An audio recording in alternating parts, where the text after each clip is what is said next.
Hello everyone, welcome back to another episode of r/Entitled Parents. In today's episode, lady doesn't want dogs near her kids. At a dog park. Am I an entitled parent if I want my daughter, 17F, to get a job? Entitled dad wants to do escape room before me. Before we get started, make sure to subscribe so you will never miss a video.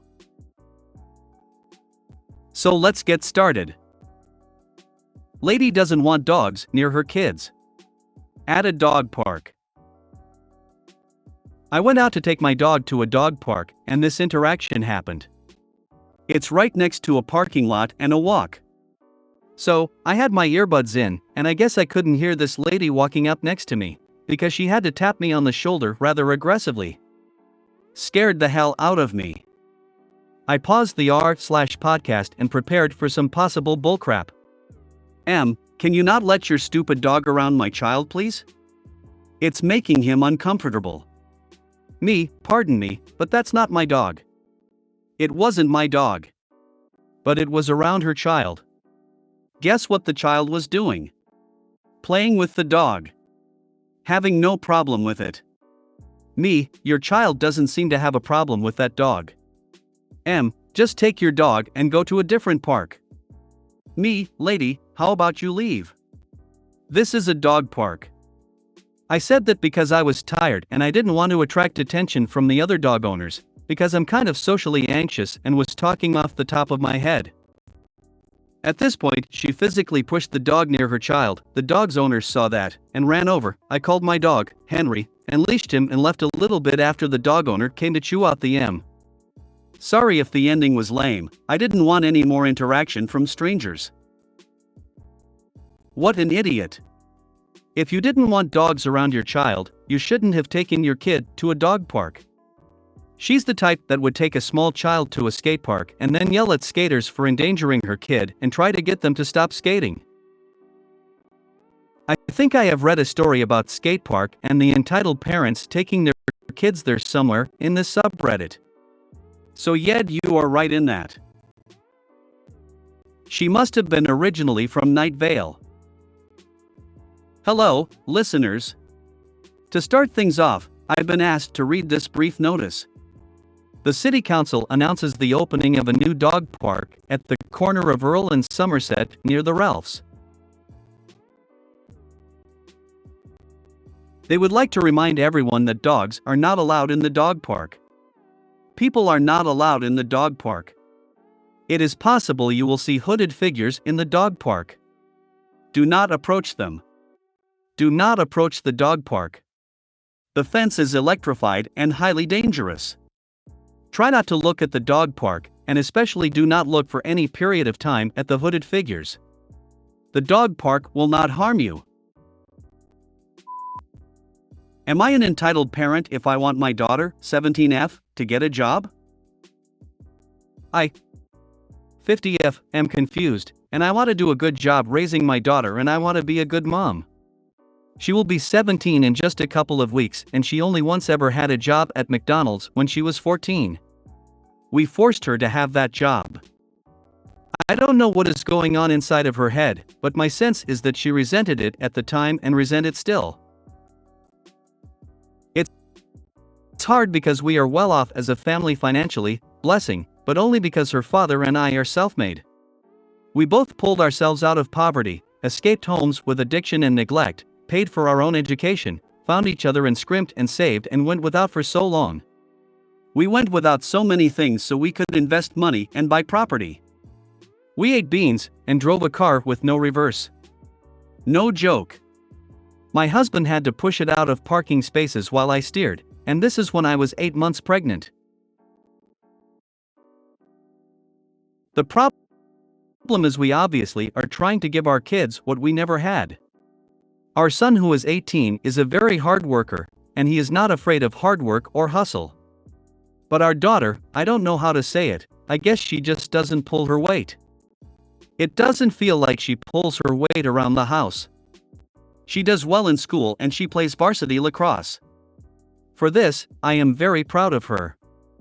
I feel so far away from her though, and I cannot relate to her because she doesn't want to work or do anything for herself financially. She always asks us for money.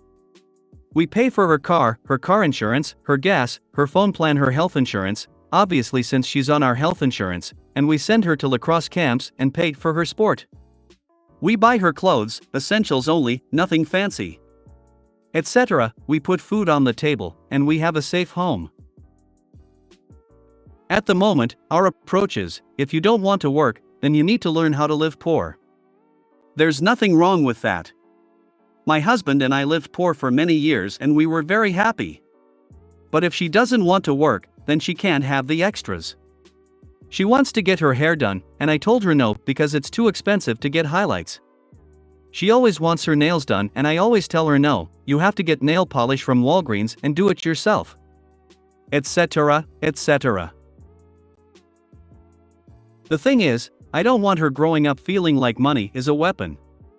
We are not withholding stuff from her to be nasty. But it's not realistic for her to expect people to pay for her lifestyle her whole life. The trouble comes in when I know, as a 17-year-old female, she's doing battle right now to get on her feet, feel good about herself, and figure out who she is. So I want to support that and be compassionate.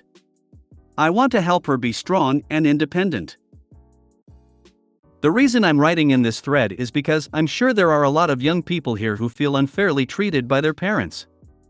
I would like your advice on how I can bridge this gap between my daughter and I in a way that supports her, but also holds her accountable for her own decisions. How do I do that? I'm scared that all she is going to remember is how we had the money to give her things and do things for her, but we didn't. And she will equate that with she's not worth it. But this isn't true. But I don't want that to become her narrative and her story that she tells herself as she fosters more and more resentment against us, and me in particular. What should I do?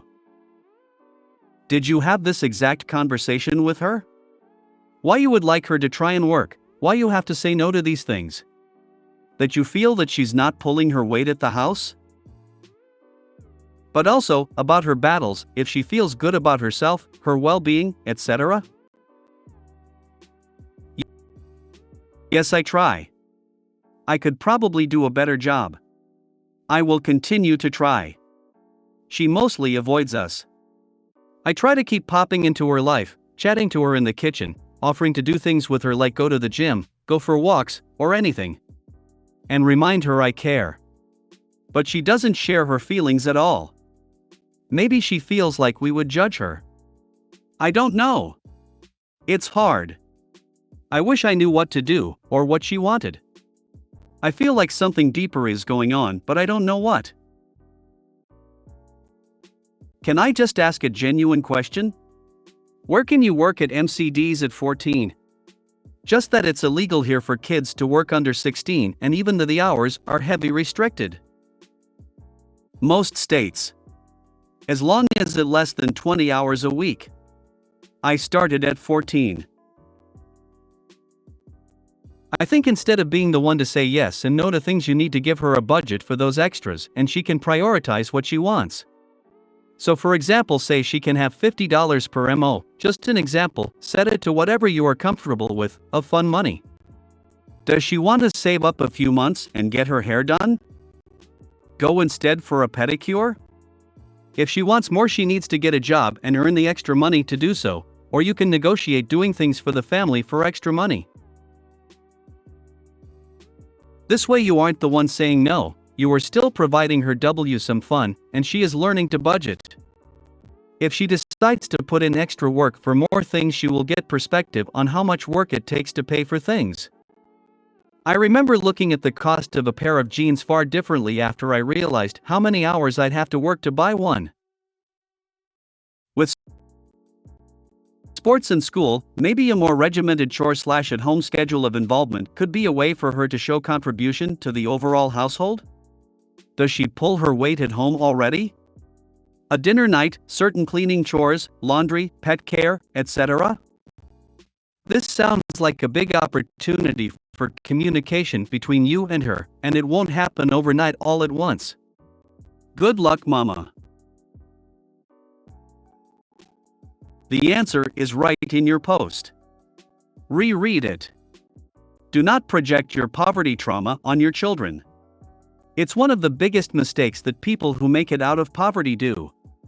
Listen to your daughter and stop expecting her to meet your expectations. You're a good parent, but we can all be better. TBH, if you're well off and she wants to go to college, her time is better spent maxing out her standardized test scores to ensure she can get scholarships and admissions to schools that will open doors for her. That's a better investment than working fast food. You have a busy and active daughter. It's in the middle of the school year. Shouldn't she focus on her schoolwork, sports, and also being a kid? She has the next 70 years to work and be a productive member of society. Also, why the hell was she working at 14? That's wild. Maybe if it was a summer job, but it's December. Entitled Dad wants to do escape room before me.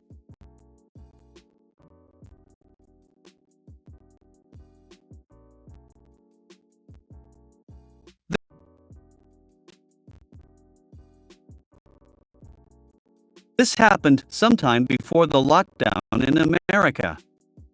Me and 4 friends decided to go to this place that has many escape rooms, and each has 3 rooms of varying difficulty. Sounds weird, but it is really fun. I hadn't been there in many years, and we were informed of the 2-week break where we couldn't go out. Now it's December, damn it, so we decided to go to the place, Boogaloo Circus, not real name because whatever, and we were in line for the main attraction, jail. It's not all that fun, but a good challenge. Jail has a line that is super long, and the dad of our story was about 3 groups behind us. Then this interaction happened. Ed, hey! Come on, move the line. Eck, yeah, hurry it up. There was a second kid there as well, friend I assume, and he looked like he wanted to die. Also, I should mention that the dad and son are white. The friend is very clearly not white. Ed, hey, friend, maybe you should demand it to hurry up. Everyone in this line is white and probably a N-word lover. Eck, yeah. You should. Now I should mention 2 of my friends are Asian, and one of them is visibly Hispanic, and we were in clear view of the dad, so I don't know where he got that from. Me and my friends were half shocked and half laughing about the absurdity of that. The most courageous and also the shortest of us, hey, get some better insults. Has anyone ever used that since the 60s? I was surprised she said that, given we are not the social interaction group of people. Since then, M was my hero, because I could never muster up the courage to say anything to someone I don't know. Ed, shut the fuck up, cunt. I'll fucking punch you, midget. You better let me go in front of you. Move. M, try me. Come on, let's go. I thought I was about to see a fight, but no, security came just before the dad started moving, and the ex started kicking the security as they were talking to the dad. The security told the kid to stop, the dad shoved the security, and at this point, the kid's friend left with his phone out, probably calling his parents or something. Before the dad could get out a falcon punch on the security, he was detained. I forget what happened to the kid. I am pretty sure his mom came to get him or something. It never ceases to amaze me the assumptions people make. There's nothing worse than encountering a mouthy bigot in the wild. Yeah, fortunately, that's really the only time I've come across one in real life. If I went there, my friend, let's call her Pickle, it's her nickname, would have not even said wanna go and just scare him away with the chain she brings everywhere. If you made it to the end of the video, thanks for watching. Don't forget to like, subscribe and share, and we will see you in the next video.